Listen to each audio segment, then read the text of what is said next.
다 같이 기도하시겠습니다.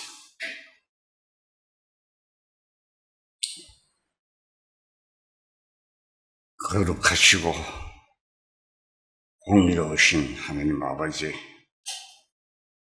세상에 많은 사람들이 하나님을 참으로 알지 못하고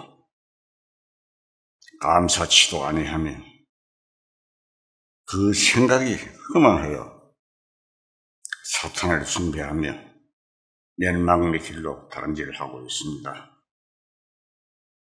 참으로 안타깝습니다. 먼저 구원을 받은 저희들이 주님의 사랑과 은혜를 많은 사람들에게 알려 귀한 영혼들이 주님께 돌아오는 시간이 될 수 있게 이끌어 주시옵소서. 말씀을 함께 상고하는 모두가 참으로 깨닫는 시간이 될 수 있게 역사하여 주시옵소서. 이한 시간 지켜주시오고 도와주시옵소서. 모든 말씀 우주 예수 그리스도 이름으로 감사하며 기도드리옵나이다. 아멘. 히브리서 9장 27절.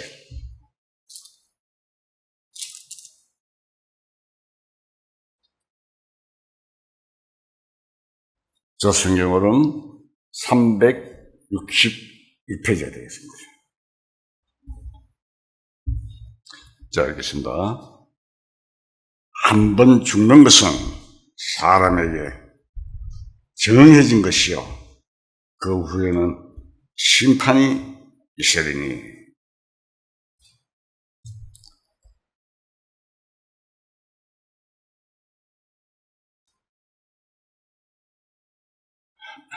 실을 한 달 이상을 계속적으로 하나님에 대한 사실을 성경적으로 우리가 찾아보면서 함께 공부를 했습니다. 오늘은 심판에 대한 우리가 행한 대로 받을 심판에 대해서 알아보려고 합니다. 참 무거운 주제입니다. 그러나 우리가 반드시 알고 넘어가야 할 내용이기 때문에 제가 또 이런 말씀을 드리고자 합니다. 심판이란 어떤 것인지 먼저 생각해 보기로 하겠습니다. 일반적으로 심판에 대해서 잘못 생각을 가지고 있는 사람들이 많이 있습니다. 그런데 심판은 단순한 한 가지만 있는 것이 아니라 몇 가지로 구분되어 있습니다. 최후의 심판이 따로 있고, 역사의 심판이 따로 있고, 그리스도인을 심판한 일이 따로 있는 것입니다. 세 가지의 심판이 있다고 보시면 됩니다. 첫째, 그리스도인이 심판받는다는 것은 영원한 형벌을 의미하는 것이 아니라 그리스도인으로서 생활을 바로 한 것과 잘못한 것에 대해서 상급과 부끄러움이 있을 것을 말하는 것입니다. 고린도후서 5장 10절을 찾겠습니다.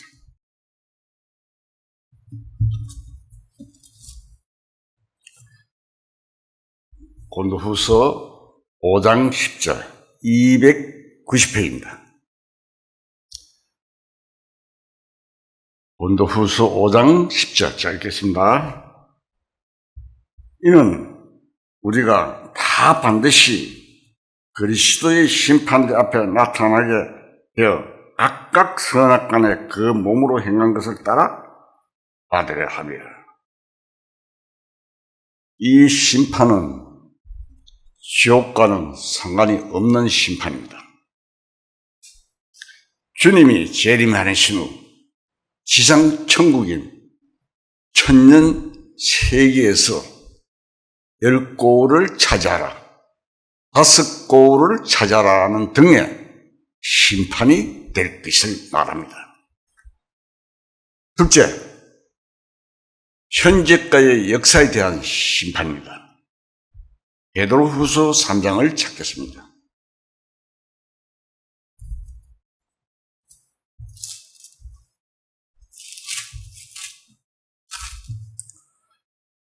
베드로후서 3장 6절에서 7절 말씀, 저 성경은 386페이지입니다. 베드로후서 3장 6절에서 7절 말씀, 제가 읽겠습니다. 이로 말미암아 그때 세상은 물이 넘침으로 멸망하였으되 이제 하늘과 땅은 그 동일한 말씀으로 불사르기 위하여 보호하신 바 되어 경건하지 아니하는 사람들이 들의 심판과 멸망의 날까지 보존하여 두신 것이니라. 두 번째는 현재까지 역사에 대한 심판입니다. 옛날 노아 당시에 온 세상이 홍수로 멸망한 것이 바로 심판이며, 또 앞으로 핵전쟁이 일어나면 불로 다시 한번 멸망할 것인데 이것 또한 심판인 것입니다. 앞에서 언급한 사건들은 모두 역사에 대한 심판으로서 소돔과 고무라성이 멸망한 것이나 폼페이 멸망 등이 전부 그 신뢰라고 할 수 있습니다. 이런 심판은 모두 직접적인 형벌입니다. 마지막으로 최후의 심판이 있는데 그 최후의 심판은 죄인에게 벌을 내리기 위한 판결을 뜻하는 심판입니다. 마태복음 5장을 찾겠습니다.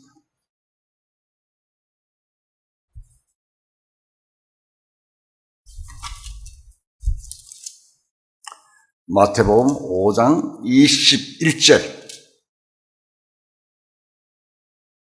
마태복음 5장 21절. 제가 읽겠습니다. 옛사람에게 말한 바 살인하지 말라. 누구든지 살인하면 심판을 받게 되리라 하였다는 것을 너희가 들었으나 나는 너희에게 이르노니 형제에게 노하는 자마다 심판을 받게 되고 형제를 대하여 나가라 하는 자는 공에 잡혀가게 되고 미련한 놈이라 하는 자는 지옥불에 들어가게 되리라. 22절까지 읽었습니다. 옛사람에게 하신 말씀이란 유대인의 조상들에게 모세를 통하여 율법을 주실 때 하신 말씀입니다. 살인자는 심판을 받는다고 하였으나 주님은 심판의 가장 근본적인 원리를 말씀하신 것입니다. 살인자는 물론 심판을 받게 됩니다. 이 세상에서도 살인자는 심판에 대하여 의문을 제기할 사람은 없을 것입니다. 만일 어떤 사람이 살인을 하고도 법망을 피해서 무사히 일생을 살았다고 합시다. 그런 모두들 그럴 수가 있는가? 라고 생각을 하면서 언젠가는 그 죄의 대가를 반드시 받아야 할 것이라고 생각할 것입니다. 그러나 방금 읽은 노하는 자에 대해서 말했습니다.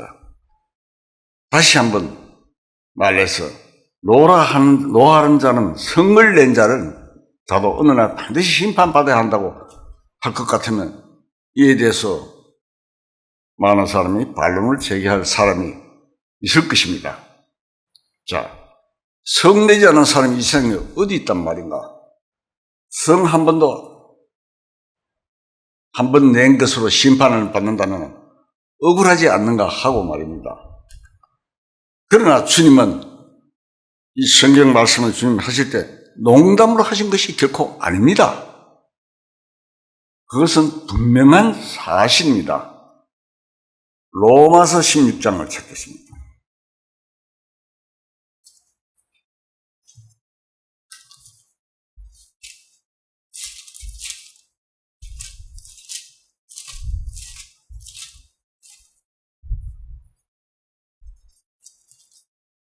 로마서 16장, 죄송합니다. 로마서 2장 16절.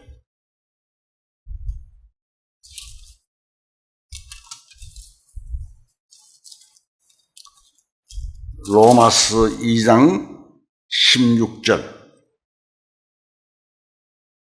곧 나의 보험에 이른 바와 같이 하나님이 예수 그리스도로 말미암아 사람들의 은밀한 것을 심판하시는 그날이야. 하나님이 예수 그리스도로 말미암아 사람들의 은밀한 것을 심판하시는 그날이라 하셨고, 우리가 본문에 읽은 것 같이 히브리서에 한 번 죽는 것은 사람에게 정하는 것이요, 또 그 외에는 반드시 심판이 있으리니라고 하셨습니다. 은밀한 것이라는 것은 나밖에 모르는 이제 아주 은밀한 그런 것도 하는 예수 그리스도께서 그날에 심판하신다, 이런 뜻입니다. 인생으로 세상에 태어났으면 반드시 한 번은 죽는 것이며, 또 반드시 한 번은 심판이 있을 것도 정해져 있다는 것입니다. 이 세상에 태어나서 안 죽을 사람이 있습니까? 마찬가지로 심판도 이 세상에 태어난 사람은 모두가 받게 되어 있습니다. 그러면 노하는 자가 심판을 받는다는 말은 무엇을 떠난 것일까요? 보통 사람들은 심판이라고 할 때 천국에 갈지 지옥에 갈지 판결하는 것인 줄을 생각하지만 사실은 그런 것이 아닙니다. 지옥에 갈지 천국에 갈지 판결하는 것은 이 세상에서 구원을 받았느냐, 구원을 받지 못했느냐에 달려있는 것이지, 최후의 심판대에 판결을 받는 것은 아닌 것입니다. 복음을 깨달아 그런다면 벌써 심판은 없어지는 것입니다. 그러면 최후의 심판은 무엇을 의미하는 것일까요? 계시록 20장을 찾겠습니다.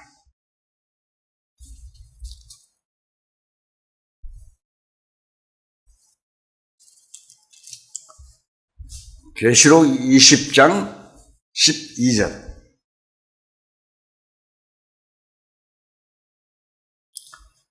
자, 읽겠습니다. 419페이지입니다. 계시록 20장 12절부터 14절까지. 또 내가 보니 죽은 자들이 큰 자나 작은 자나 그 보좌 앞에 서 있는데 책들이 펴 있고 또 다른 책이 펴졌으니 곧 생명책이라.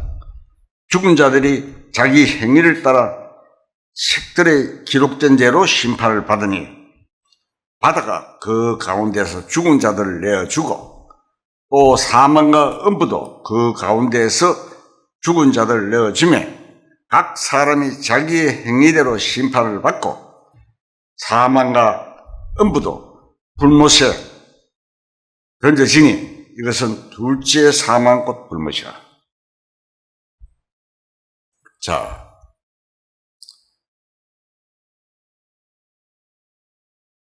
이제 읽은 내용대로 지옥에 들어가서 형벌을 얼마나 받을 것인지 판결하는 것입니다. 최후의 심판은. 이 심판은 불못인 지옥에 던져지기 위하여 받는 심판인데, 각 사람이 자기의 행한 대로 심판을 받는다고 했습니다. 지옥이라는 것은 모든 사람이 같은 고통을 당하는 곳이 아니라는 뜻입니다. 행한 만큼 고통받는 것입니다. 그러나 저는 자기의 행위대로 심판을 받는다고 했습니다. 다시 말하면 노한 자는 노한 만큼, 거짓말한 자는 거짓말한 만큼, 싸운 자는 싸운 만큼 도둑질, 살인, 강도, 간음 등등 각종 죄의 성격과 그 양만큼 괴로움을 받는 것이 지옥입니다. 한 번 변했으면 한 번만큼, 만 번 변했으면 만 번만큼 벌을 받는 것입니다. 하나님은 아주 공의로우셔서 모든 죄를 똑같이 형벌하시지는 않으십니다. 하나님은 모든 일에 완전하십니다. 하나님은 사람의 눈에 보이지 않는 세밀한 법칙을 창조하신 분이십니다. 전자나 원자 또는 소립사까지 창조하신 분이십니다. 그런 것은 모든 물체의 원소적인 법칙입니다. 그런데 성경에 죄는 불법이라고 하셨습니다. 요한일서 3장에 보면은 죄를 짓는 자마다 불법을 행하나니 죄는 불법이라. 하나님의 말씀입니다. 하나님이 그렇게 규정하시고 계십니다. 그러므로 아무리 작은 죄라 할지라도 그것은 법칙을 역행하고 어긴 것이므로 하나님께서 그것을 모르시거나 또는 모른 척 하실 수 없을 것입니다. 따라서 아주 세밀한 그대로 심판하시고 그 죄의 대가를 지옥에서 받게 하시는 것입니다. 이와 같이 지옥은 참으로 괴로운 것이기에 괴로운 것이기는 하지만 죄에 따라서 고통의 차이가 있으므로 구원을 받지 못했으면 죄라도 적게 지어야 할 것입니다.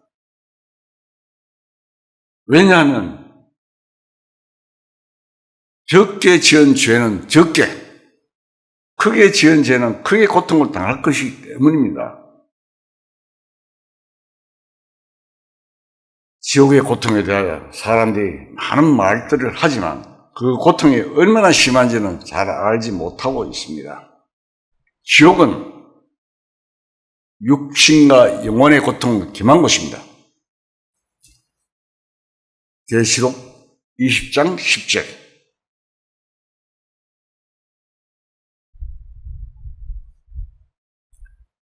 또 그들을 미혹하는 마귀가 불과 용못에 던져지니 거기는 그 짐승과 거짓 선지자도 있어 세세토록 밤낮 괴로움을 받으리라.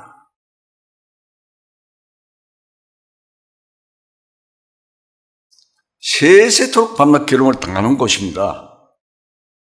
세세토록이라는 말은 끝이 없이 영원히 고통당하는 것입니다.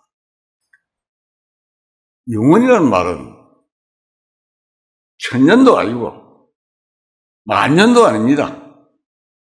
다시는 고통을 면할 기회가 없는 한없이 고통을 받는 곳입니다. 성경 말씀에 하나님께서 그렇게 말씀하셨습니다. 현재 우리들의 생활은 낮에는 비록 괴로움이 있다 해도 날이 저물어 밤이 되면 쉬는 때가 돌아옵니다. 그러나 지옥은 밤낮 괴로운 곳이라고 했으니 이는 쉬는 시간이 하나도 없다는 뜻이 아니겠습니까? 뿐만 아니라 사람은 죄를 지을 때 육신과 영이 함께 죄를 짓습니다. 계속 20장 13절 다시 한번 보겠습니다. 바다가 그 가운데 죽은 자들을 내주고 또 사망과 음부도 그 가운데서 죽은 자들을 내어주며 각 사람이 자기의 행한 대로 심판을 받고, 이 말은 심판의 부활을 의미합니다. 사람은 구원받을 사람이나 지옥 갈 사람이나 다 부활하는데, 여기는 생명의 부활과 심판의 부활이 있습니다. 첫째 부활에 참여한 자는 복이 있고, 둘째 부활에 참여한 자는 심판을 받으러 부활하는 것입니다. 요한복음 5장 28절을 찾겠습니다.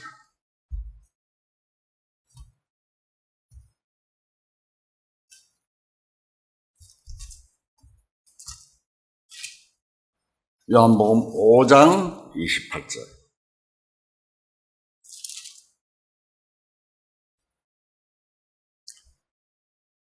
(28절에서) 29절까지 제가 읽겠습니다.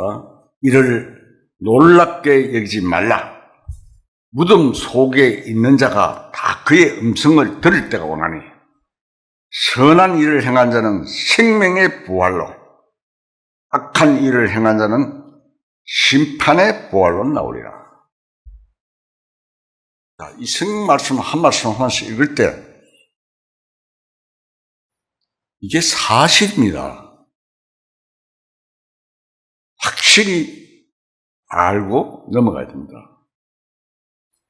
지옥에서 고통을 당할 자도 육신이 함께 고통당하기 위해서 심판의 부활이 있을 것을 분명히 말씀하고 있습니다.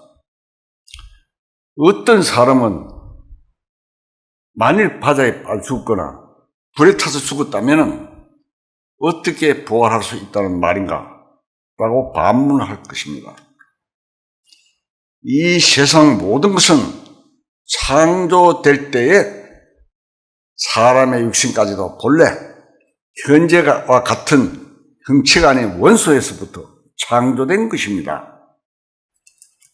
우리 몸이 이 땅의 원소, 수십 가지 그 원소로 만들어졌다고 그러죠. 그 원소는 질량불변의 법칙에 의해서 영원히 없어지지 않습니다. 어떤 물체가 불에 탄다 할지라도 그것은 아주 없어지는 것이 아니라 원소의 상태로 남아있는 것입니다. 물고기가 죽은 사람을 먹고 그 사람이 그 물고기를, 사람을 먹은 물고기를 잡아먹는다고 할지라도 본래의 원소는 없어지는 것이 아니기 때문에 이를 부활시키는 것은 하나님의 능력에 속하는 것이므로 문제가 될 수 없습니다. 죽은 나사로가 나흘 만에 살렸던 예수님입니다. 그러므로 우리의 육체는 타는 불 속에 계속 괴로움을 당하게 되는 것입니다. 그것은 유황불못이라고 했습니다. 누가복음 16장을 찾겠습니다. 누가복음 16장 19절.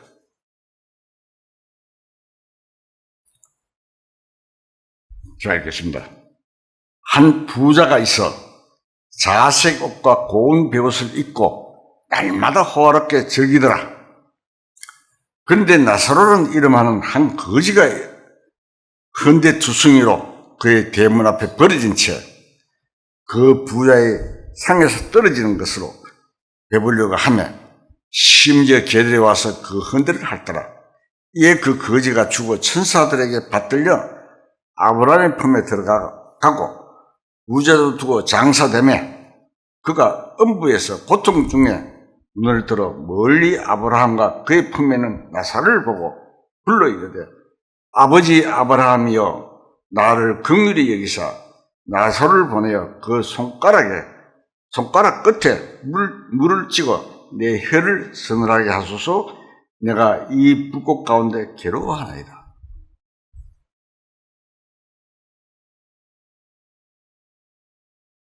이 세상에 살 때 믿지 않던 한 부자가 음부에서 부르짖는 이야기가 나옵니다. 그는 손가락 끝에 물을 찍어 내 혀를 서늘하게 하소서. 내가 이 불꽃 가운데 괴로워하나이다 하고 외쳤습니다. 그 고통이 얼마나 심했으면 손가락 끝에 물을 찍어 혀를 서늘하게 해달라고 했겠습니까? 그 몸은 부활한 몸이기 때문에 죽을 수도 없습니다. 그런데 육신의 고통 이외에 영혼의 고통이 또 있습니다. 영은 양심의 활동이기 때문에 그 고통은 이루 말할 수 없을 정도입니다. 그래서 이 세상에 살고 있을 때는 양심을 무디게 하는 마귀의 활동 때문에 죄를 범해도 양심의 고통이 그리 심하지 않았습니다. 지옥에는 마귀가 활동할 수 없는 곳이므로 양심이 극도로 밝아져서 아무리 작은 죄라 할지라도 양심이 괴로워 견딜 수가 없는 것입니다. 여러분들 양심 괴로운 봤습니까? 일생을 살면서 양심이 괴로워서 못 견딜 그런 일들을 해보셨냐 이 말입니다. 그 하나의 신뢰로 예수님을 판 가룟 유다의 경우를 생각해 볼 수 있습니다. 마귀가 그 마음에 역사하고 있을 때는 그 양심이 마취되어 있습니다. 가룟 유다가. 그래서 예수님을 노예 한 사람의 값을 받고 넘겨주었습니다. 스승을 노예값으로 팔아넘기면서도 가룟 유다가 예수님 보고 선생님이라고 했잖아요. 스승을 노예값으로 팔아넘기면서도 그의 양심에는 전혀 고통이 없었습니다. 마태복음 27장 찾겠습니다.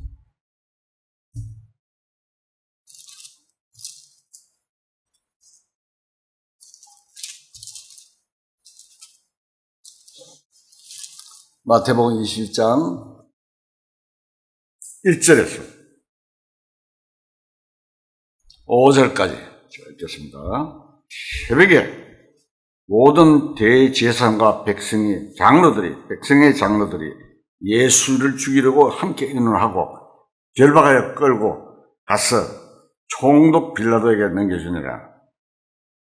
그때 예수를 판 유다가 그의 정죄됨을 보고 스스로 뉘우쳐 그 은 30을 대제사장들과 장로들에게 도로 갖다 주며 이르되 내가 무죄한 피를 팔고 죄를 범하였다 하니 그들이 이르되 그것이 우리에게 무슨 상관이냐 내가 당하라 하거늘 유다가 오늘 성소에 던져 넣고 물러가서 스스로 명맥어 죽은지라.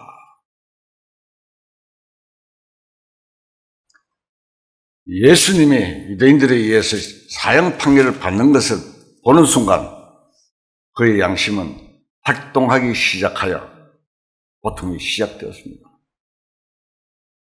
그래서 스승을 판값으로 받은 은 30이 더러운 것으로 생각되어 그것을 세상에 돌려주려고 했으나 뜻대로 되지 않으므로 성전에 던져넣고 목매어 죽었는데 그때의 고통이 얼마나 심했으면 곤두박질해서 창자가 터져 죽었겠습니다. 곤두박질에 창자가 터져 죽었다는 내용도 기록되어 있습니다. 이것이 바로 지옥에서 양심이 괴로워 고통받는 죄인들의 모습 그것인 것입니다. 이렇게 말을 해도 사람들은 그것이 얼마나 고통인지 잘 알지 못할 것입니다. 이 세상에서 그 어떠한 고통보다도 더욱 견딜 수 없는 것은 양심의 고통입니다. 그런데 지옥에서는 이 세상에서 지은 모든 죄들이 한꺼번에 살아나 계속 약심을 찔러주므로 그 고통은 비할 바가 없는 것입니다. 그것이 지옥입니다. 지옥은 영원히 그리고 끝이 없이 육체와 영의 고통을 당하는 곳이므로 잊어서는 안 될 것입니다. 마태복음 5장 26절.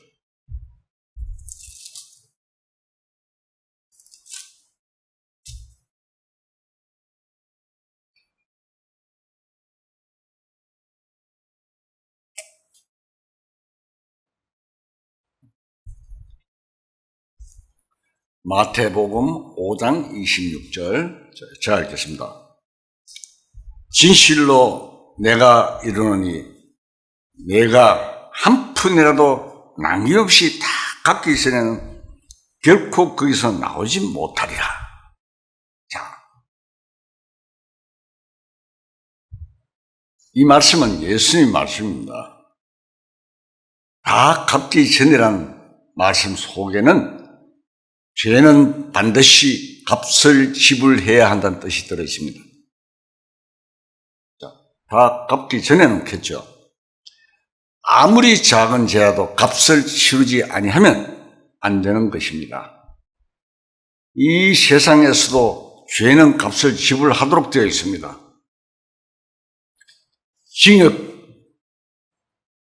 징역형이나 벌금형은 값을 지불하는 것을 의미합니다.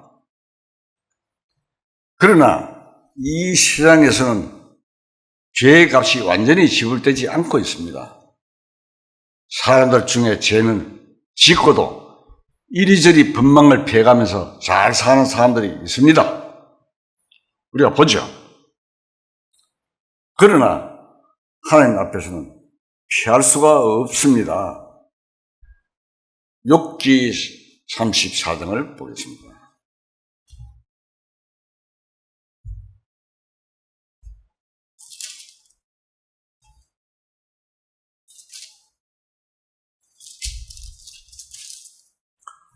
욥기 34장 21절.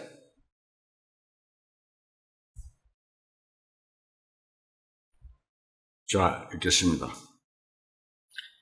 그는 사람의 길을 주목하시며 사람의 모든 걸음을 감찰하시나니 행악자는 숨을 만한 흑암이나 사망의 그늘이 없느니라. 하나님은 사람을 심판하시기에 오래 생각하실 것이 없으시니. 하나님 앞에는 악을 행한 자가 숨을 곳이 없다고 했습니다. 어두운 곳에서 숨어도 하나님께서는 잘 아십니다. 그래서 은밀한 죄를 심판하신다고 한 것입니다. 심판하실 때 오래 하시거나 조사할 필요가 없다고 하셨습니다. 이 세상의 재판은 오래 걸립니다. 민사 같은 데는 보통 항소하고 이러다 보면 7년 가까이 겁니다. 그러나 하나님 앞에서는 즉시 심판이 됩니다. 하나님은 다 아시기 때문입니다. 그러나 하나님은 사람을 심판하시기에 오래 생각하실 것이 없으시니 시편 90편 8절을 보겠습니다. 욥기 다음에 10편이죠. 시편 90편.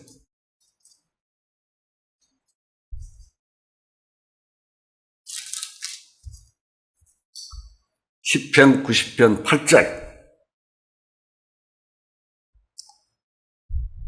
주께서 우리의 죄악을 주의 앞에 놓으시며 우리의 은밀한 죄를 주의 울빛 가운데 두주사오니.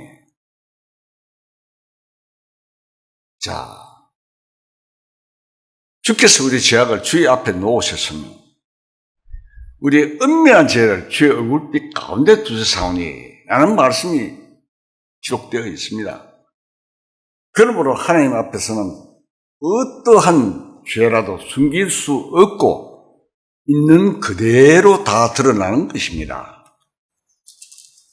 그래서 그 죄의 값이 갚아지지 않으면 지옥에서 나을 수 없다고 하신 것입니다. 결단코 거기서 나을 수 없다는 것은 지옥으로부터 피할 길이 없다는 뜻입니다. 말씀을 듣는 모두가 가슴에 손을 얹고 깊이 생각해 보시기 바랍니다. 여기 보면은 한푼이라고 했는데 개역 성경에는 홀이라고 되어 있습니다. 홀이라는 말이 더 저는 다가왔습니다. 홀이만한 자, 티끌만한 그런 죄도 남아있지 않습니까, 여러분? 다 갚아져서 죄가 깨끗하게 해결되었습니까? 마태복음 5장을 찾겠습니다.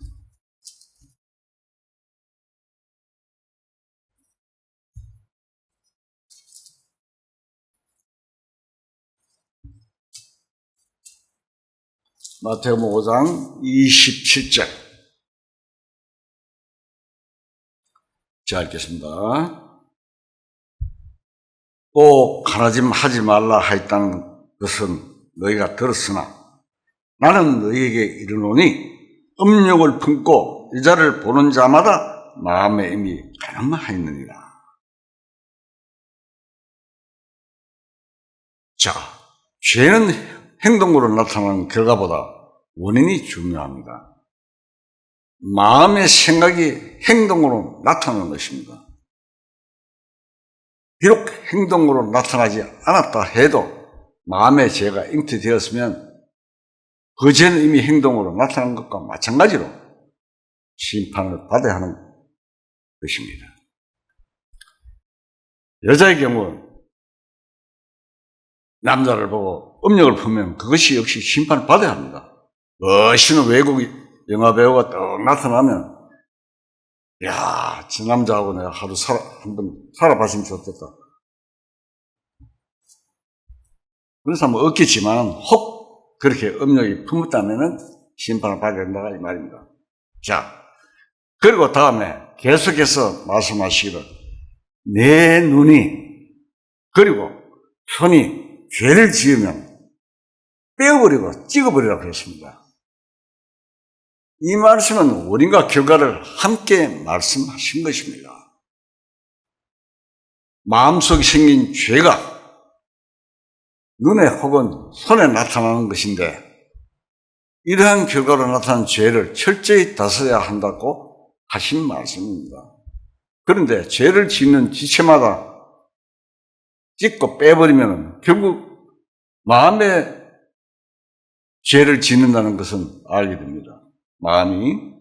그리하여 인간은 온몸과 마음이 모두 죄악 속에 살고 있음을 알 수 있으며 따라서 지옥의 형벌을 면할 수 없음을 잘 알 수 있습니다. 사람들은 하늘을 믿지 않는 것이 올바른 것인 줄 생각하며 세상에서 자기들만이 가장 똑똑하고 지혜 있는 자인 줄 생각합니다. 이 세상의 지성을 대표하는 자들이 그래 왔기 때문에 대다수가 그런 태도를 취하는 것이 같습니다. 공산주의자 칼막스나 러셀 같은 사람들은 하나님이 없다고 하며 하나님의 말씀에 대하여 정면으로 도전했던 것입니다. 뿐만 아니라 소위 세계에서 석학이라 일컫는 사람들 중에 대부분 그러했습니다. 그러나 성경은 분명히 그런 것을 어리석고 미련하다고 하셨습니다. 고린도서 1장을 찾겠습니다.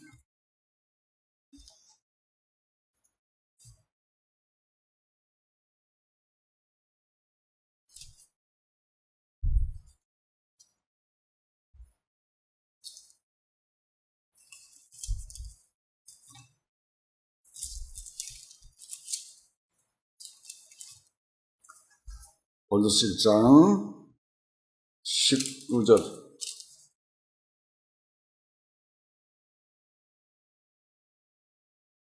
자, 읽겠습니다. 그 성경은 263페이지입니다. 골로새 1장 19절. 기록된 바 내가 지혜 있는 자들의 지혜를 멸하고 총명 있는 자들의 총명을 폐하리라 하였으니 지혜 있는 자가 어디 있느냐, 선비가 어디 있느냐, 이 세대의 변론가가 어디 있느냐. 하나님께서 이 세상의 지혜를 미련하게 하신 것이 아니냐. 하나님의 지혜에 있어서는 이 세상이 자기 지혜로 하나님을 알지 못하므로 하나님께서 전도에 미련한 것으로 믿는 자들을 구원하실 기뻐하셨도다. 이 세상에서 지혜 있는 척하고 총명 있는 척해도 그것으로는 하나님을 알지 못하기 때문에 멸하고 폐한다고 하신 것입니다. 로마서 1장 조금 넘깁시다. 넘기면은 로마서 1장 앞으로 당겨야죠. 로마서 1장 18절.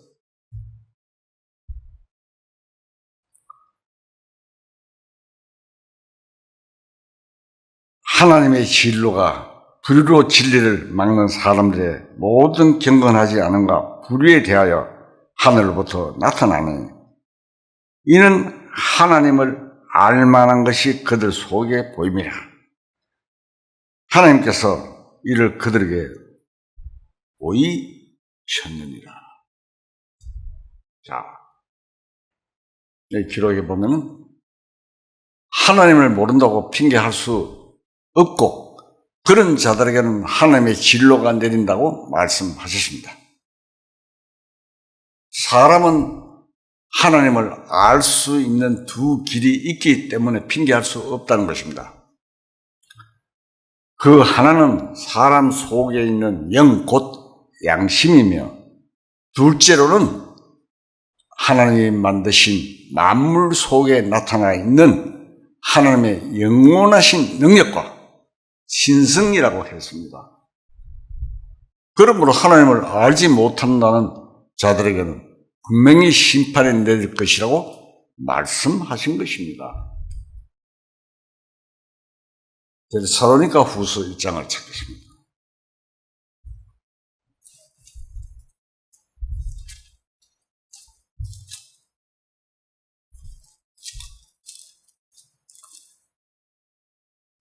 일장 7절에서 9절.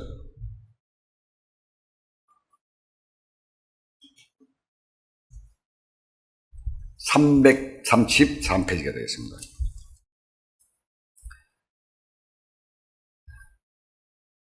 (7절에서 9절까지) 제가 읽겠습니다.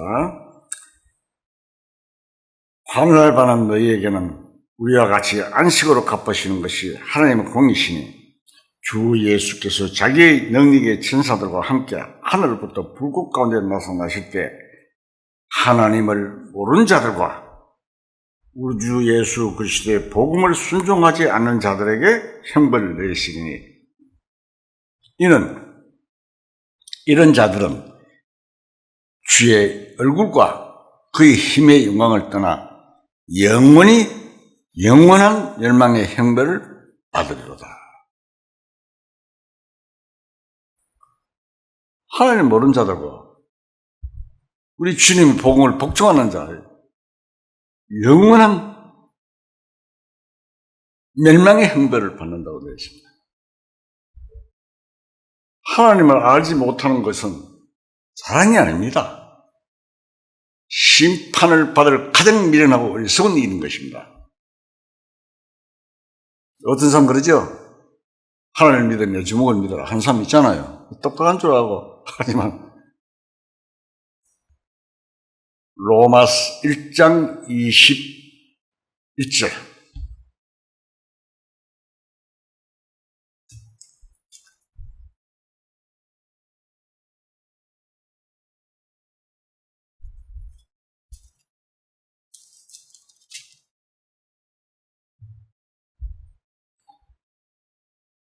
자, 읽겠습니다.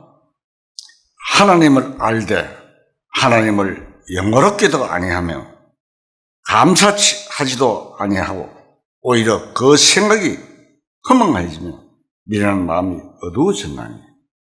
자, 하나님을 안다는 자들에게 진노가 임할 것을 말씀하고 있습니다.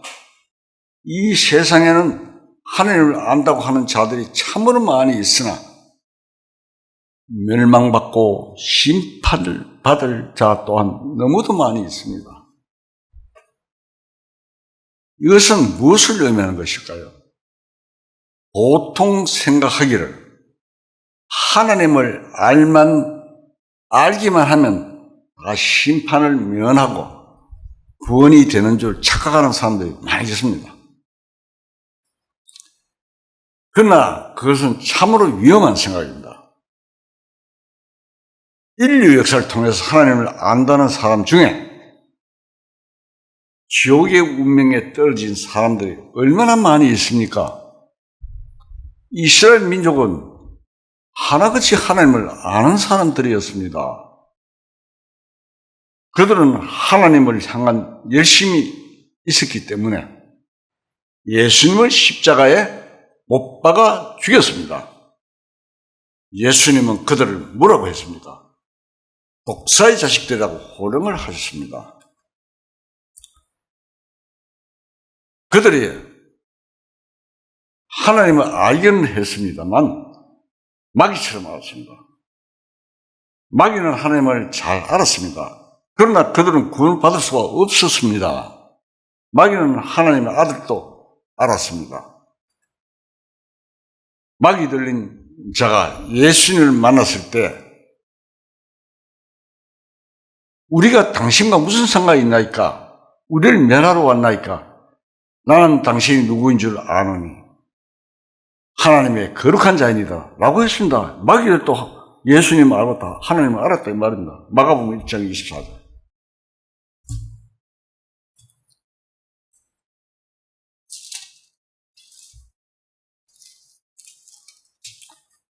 마가복음 1장 24절 제가 읽겠습니다. 나사렛 예수여, 우리가 당신과 무슨 상관이 있나이까? 우리를 멸하러 왔나이까? 나는 당신이 누군 줄 아노니 하나님의 거룩한 자니이다. 앞으로 넘겨서 마태복음 8장을 또 한번 봅시다.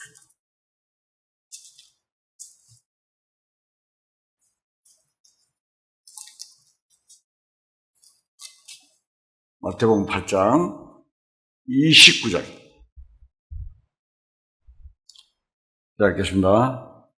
이에 그들이 소리질러 이르되 하나님의 아들이여, 우리가 당신과 무슨 상관이 있나이까? 때가 이르기 전에 우리를 괴롭게 하려고 여기 오셨나이까? 하더니. 자, 마귀가 예수님 압니까? 하나님 압니까? 알죠. 상세하게 알잖아요. 마귀는 하나님을 알지만 하나님과 관계없는 자였습니다.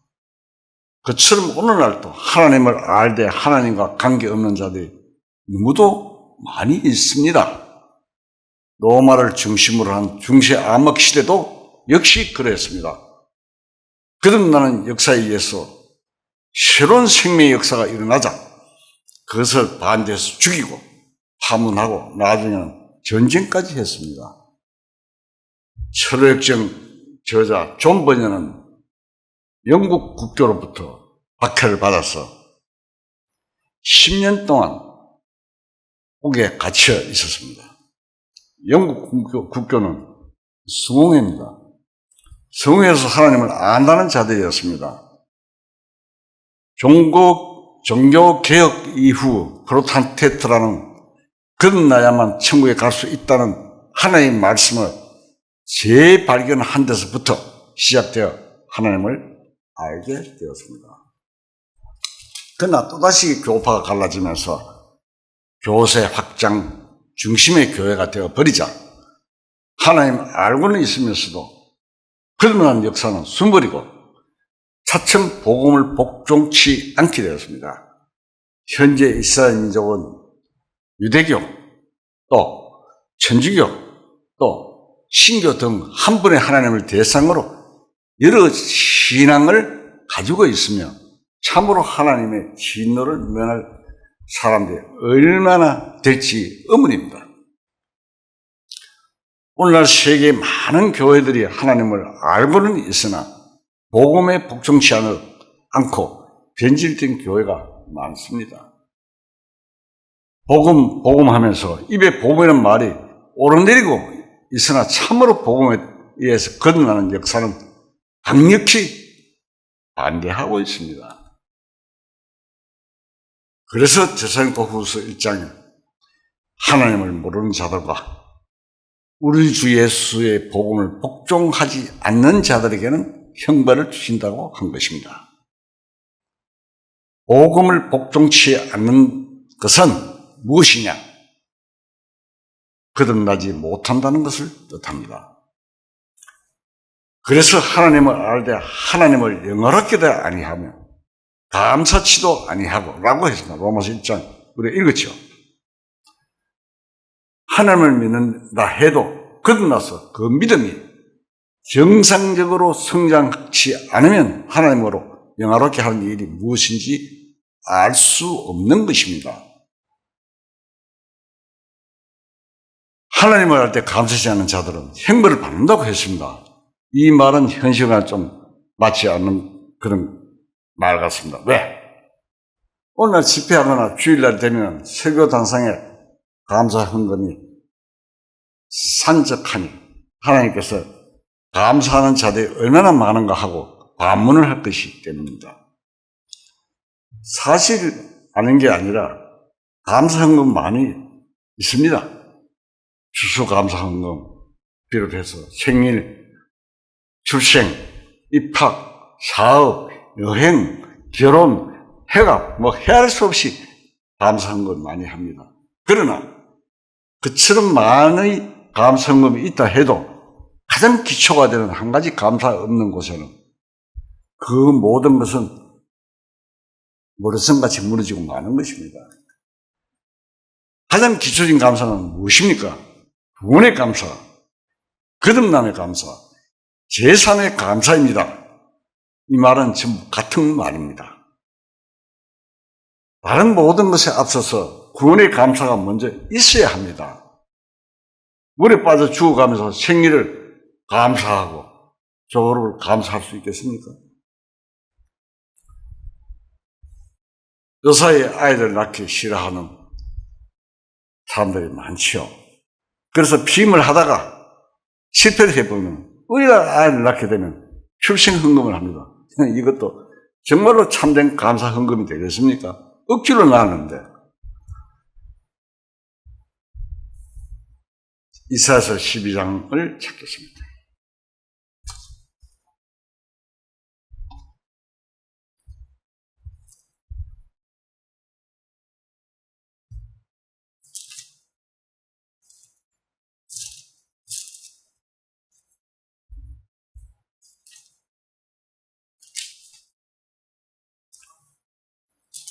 이사야서 12장. 저 성경은 981페이지입니다. 이사야서 12장. 제가 읽겠습니다. 그날에 내가 말하기를 여호와여 주께서 전에는 내게 노하시사오나 이제는 주의 진노가 돌았었고 또 주께서 나를 아니하시오니 내가 주께 감사하겠나이다 할 것입니다. 보라, 하나님은 나의 구원이시라. 내가 신뢰가 두려움이 없으리니 주 여호와는 나의 힘이시며 나의 노래시며 나의 구원이십니다.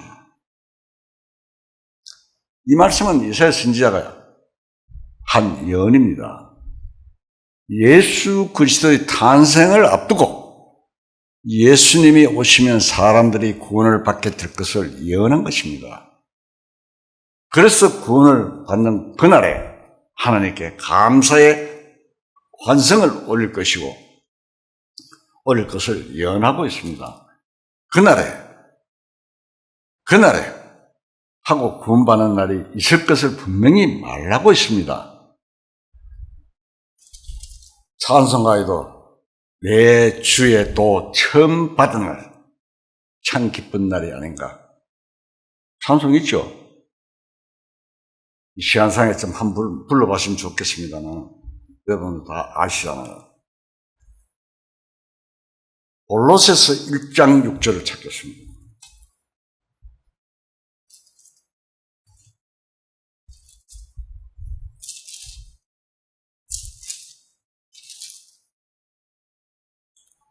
골로새 1장 6절, 저 성경으로는 323편입니다.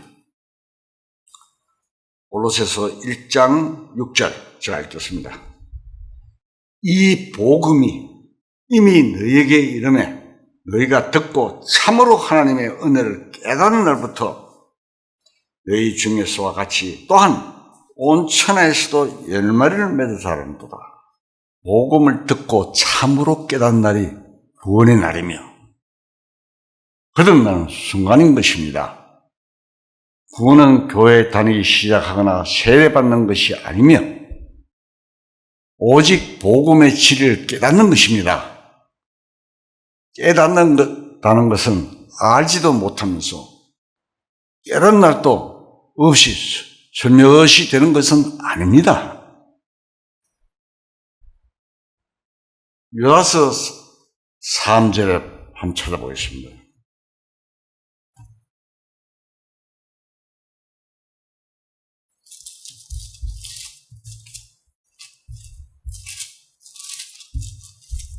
유다서 3절, 계시록 바로 앞에 있죠.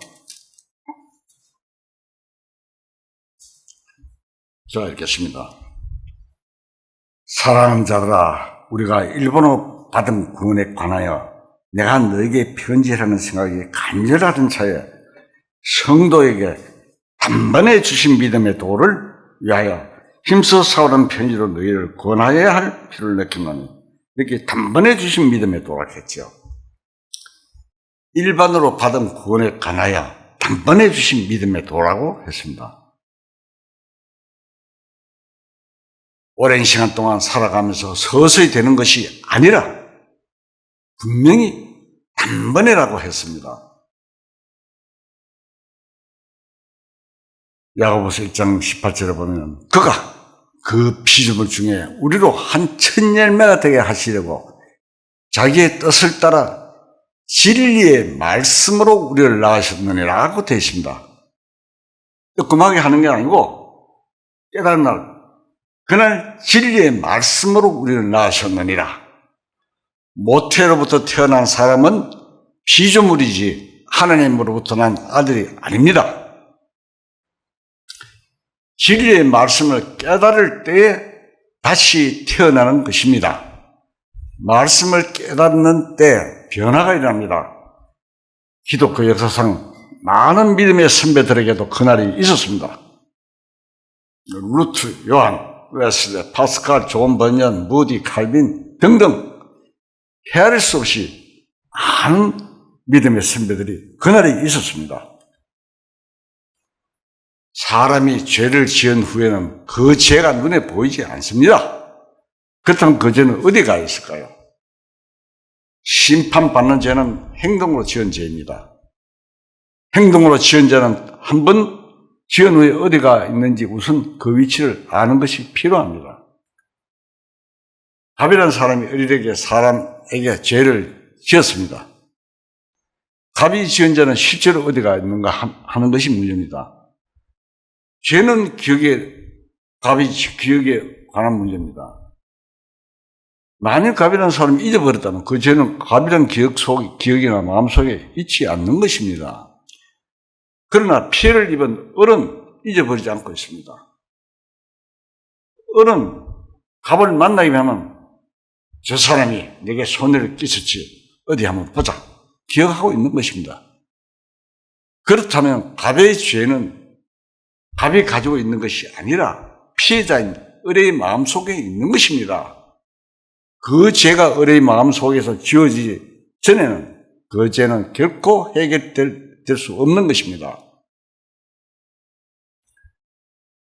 예레미야 2장 22절을 보면은 그러므로 하나님은 말씀하셨습니다. 주 여호와의 말씀이니라. 네가 제물로 스스로 씻으면 내 앞에 많은 비늘을 쓸지라도 네 죄악이 내 앞에 그대로 있으리니, 이런 말씀이 있습니다. 사람들이 하나님 앞에 죄를 짓고도 자신은 알지 못하거나 또는 알더라도 오랜 시일이 흘러가면 잊어버리고 기억하지 못한 일이 많이 있습니다. 많을 뿐 아니라 대부분 다 그러할 것입니다.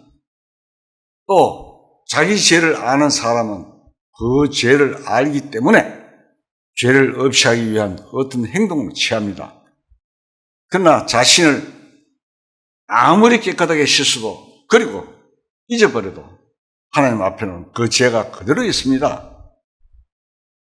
사람이 하나님의 법을 범해서 하나님이 피해자가 되어 계시는 셈이 됩니다. 하나님의 심판을 받을 수밖에 없는 것입니다. 어떻게 하면 하나님의 앞에 있는, 하나님의 기억에 있는 그 죄를 없이 할 수 있는가 하는 것이 바로 문제입니다. 사람 자신의 편에서는 별일을 다 해도 해결되지 않는 것입니다. 죄는 심판주의 태도에 달려있기 때문입니다. 인간이 가지고 있는 가장 큰 문제는 죄 문제입니다. 오늘 지상에 벌어지고 있는 갖가지 문제도 전부 다 죄와 관계가 있는 문제들인 것입니다. 만일 지금 세상으로부터 죄가 모두 없어진다면 어떻게 될 것인지 한번 생각해 봅시다. 전개에 죄라는 것이 없다면 전쟁을 피할 수 있을 것입니다. 경제계에 죄가 없어질 수 있다면 당장 굶어 죽거나 가난에 시달린 일, 사기, 도둑질, 사함이 해결될 것입니다. 또 과학의 죄가 없어진다면 전략무기라든가 핵무기, 제한협정 같은 것이 필요 없을 것입니다. 그리고 민족과 종교와 기타의 모든 부분에서도 죄가 없어질 수 있다면 온 인류의 평화가 이 땅 위에 이룩될 것입니다. 죄를 푸는 일은 모든 일의 열쇠가 되는 것입니다. 그러나 그러한 것들은 어디까지나 하나의 가정일 뿐 실제로 해결될 가능성은 없는 것이며 다만 심판 아래에서 그 해결을 기다릴 수밖에 없는 것입니다. 그렇지만 다행히도 개인의 행위에서 생긴 죄만은 해결될 수 있는 길이 있어서 이 세상과 민족들과 나라들이 죄의 결과로 멸망하는 그 와중에서도 죄가 해결된 사람은 평강을 누릴 수 있는 것입니다. 개인적인 죽음의 심각한 문제까지도 해결될 수가 있습니다. 죄 해결은 동시에 구원을 가져다 오는 것이며 거듭나서 하나님의 아들이 되게 하며 성령을 받아서 영이 새롭게 살게 되는 것입니다. 성경에 말하고 있는 구원, 회개, 믿음, 중생, 성령 등의 많은 단어들이 갖는 의미는 모두 죄가 해결되는 데서 완성이 되며 그 의미 또한 같은 것입니다. 자, 이제까지 많은 시간 동안 제가 말씀을 드렸습니다. 첫째, 이를 향해서 다가오는 대환란. 두 번째 주에는 진리며 사실인 성경에 대해서 말씀을 또 드렸습니다. 세 번째, 세상 경쟁자가 누구시며 하나님 과연 계신가? 또 네 번째, 이방 시대의 뜻과 휴거 때라는 내용의 말씀과 죄가 생성된 선악과를 왜 만드셨는가? 또 행한 대로 받을 심판, 6주에 걸쳐서 제가 말씀을 들었습니다. 이 무거운 주제들을 가지고 말씀을 드린 이유는 영원한 내용이고 생명에 관한 문제고 천업도 귀한 영혼을 한 영혼이라도 알지 못하는 영혼들에 대해서 말씀을 드리려고 계속 말씀을 해왔습니다. 이러한 말씀을 계속 드린 것은 교세 확장을 위한 것도 아니요, 교회 운영을 위한 것도 아니요, 오로지 굉장히 중요한 생명에 관한, 영원한 생명에 관한 문제이기 때문에 이렇게 여과 없이 성경 말씀 그대로 소개해 드렸습니다. 문제가 있는 것은 반드시 해답이 있는 것입니다. 그렇잖아요. 해답이 없는 문제는 없습니다. 그래서 다음 시간에는 이 모든 문제에 관해서 성경에서 상세하게 확실하게 해답을 알아보고자 합니다. 그래서 아직까지도 이 문제를 확실히 잘 이해를 못하시는 분들이 계시다면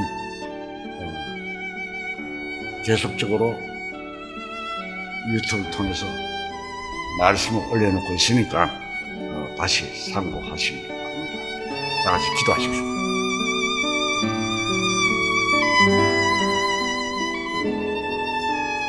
사랑과 긍휼하심에 풍성하신 하나님 아버지, 영원히 멸망을 받을 수밖에 없는 이 세상을 놀라우신 은혜로 하나님의 사랑을 참으로 깨달을 수 있고 계획하시고 세상 역사를 이끌어 오심에 긍휼하심이 놀랍습니다. 그 큰 은혜에 영광과 찬송을 드립니다.